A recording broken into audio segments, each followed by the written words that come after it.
In today's video, I'll show you how to reduce data usage on Android without installing any extra apps. First, enable Data Saver system-wide. This is the most effective method as it restricts background data for most apps.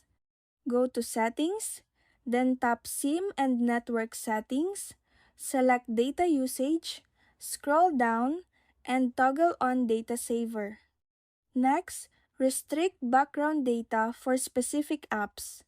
This helps prevent data-hungry apps like Instagram, TikTok, or Facebook from using data when not in use. For example, for TikTok, go to Settings, tap SIM and Network Settings, scroll down to Data Saving Mode, and add TikTok or any other high-usage app.